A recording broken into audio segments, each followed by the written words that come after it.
જ્યારે ઘરમાં કોઈ આપણી નજીકની વ્યક્તિનું મૃત્યુ થાય છે ત્યારે એકદમ એક ખાલીપો આવી જાય છે નહીં? અને પછી શરૂ થાય છે એ 13 દિવસની રીતિરિવાજો. મોટાભાગે આપણે એવું જ માનીએ છીએ કે આ તો બસ જૂની પરંપરા છે, કદાચ અંધશ્રદ્ધા પણ હોય. પણ શું ક્યારે એવો વિચાર આવ્યો છે કે આ બધી વિધિઓ પાછળ કોઈ ગજબનું કારણ છુપાયેલું હોઈ શકે? તો આજે ચાલો આપણે આ જ સવાલનો જવાબ શોધીએ. શું આ 13 દિવસની વિધિઓ ખરેખર ફક્ત અંધવિશ્વાસ છે કે પછી એની પાછળ કોઈ ચોક્કસ સાયન્સ, કોઈ ઊંડું જ્ઞાન છે? ચાલો આ આખા રહસ્યને સમજવાની કોશિશ કરીએ.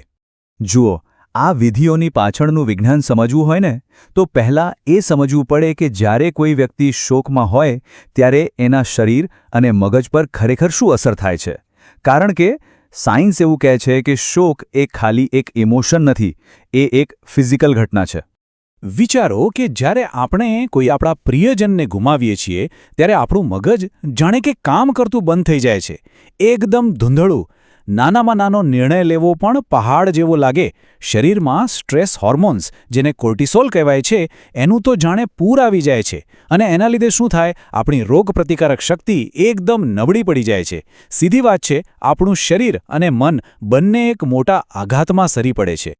હવે અહીંથી વાત રસપ્રદ બને છે. આપણી જે જૂની વિધિઓ છે ને, એવું લાગે છે કે જાણે એ આ જ બધી શારીરિક અને માનસિક તકલીફોના જવાબમાં જ બનાવવામાં આવી હોય. આ કોઈ આડેધડ બનાવેલા નિયમો નથી, પણ શોકના આઘાતમાંથી બહાર આવવા માટેની એકદમ વિચારીને બનાવેલી સિસ્ટમ છે. જોઈએ, ચલો આ સિસ્ટમ કામ કેવી રીતે કરે છે.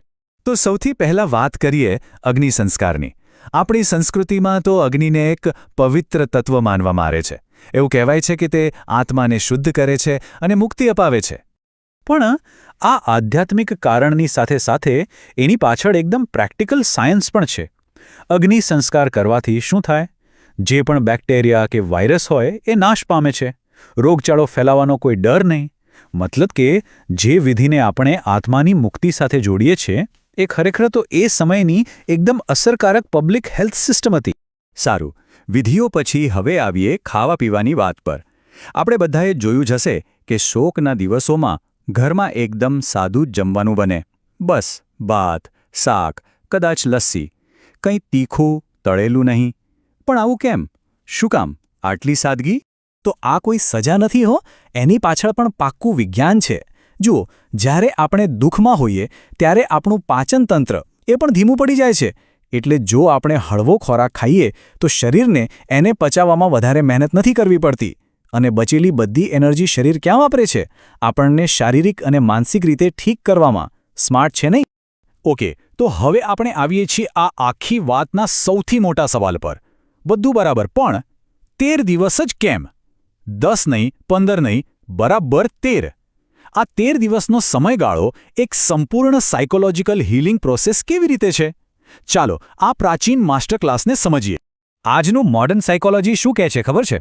એ કહે છે કે કોઈ નજીકની વ્યક્તિને ગુમાવ્યા પછીના પહેલા 10 થી 14 દિવસ એ સૌથી વધારે ક્રિટિકલ હોય છે. આને એક્યુટ ગ્રીફ ફેઝ કહેવાય છે, એટલે કે તીવ્ર શોકનો તબક્કો. આ એવો સમય છે જ્યારે વ્યક્તિને હીલિંગ માટે સૌથી વધારે સપોર્ટની જરૂર હોય છે. અને અહીં જ આખી વાતનો જવાબ છે. જે વાત મોડર્ન સાયન્સ આજે આપણને કહી રહ્યું છે એ જ વાત આપણા પૂર્વજો હજારો વર્ષ પહેલાં સમજી ગયા હતા.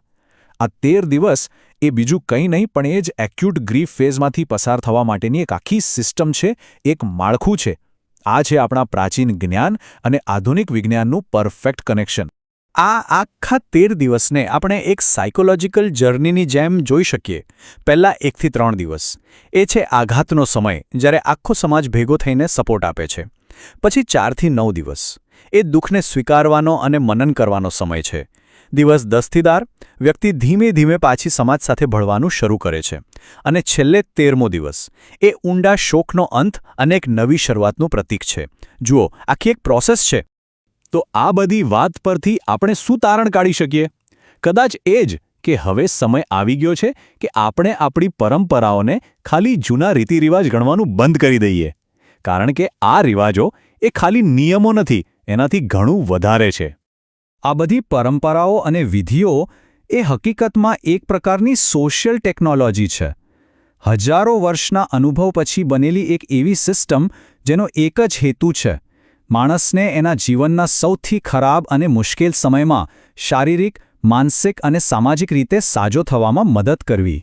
એટલે જે વસ્તુને આપણે ઘણીવાર અંધવિશ્વાસ કહીને હસી કાઢીએ છીએ, બની શકે કે એની પાછળ ખૂબ જ ઊંડું વિજ્ઞાન અને માનવ મનની ગજબની સમજ છુપાયેલી હોય. એટલે સવાલ એ નથી કે આપણી પરંપરાઓમાં જ્ઞાન છે કે નહીં. અસલી સવાલ તો એ છે કે શું આપણે એ જ્ઞાનને એક નવી દ્રષ્ટિથી જોવા માટે તૈયાર છીએ?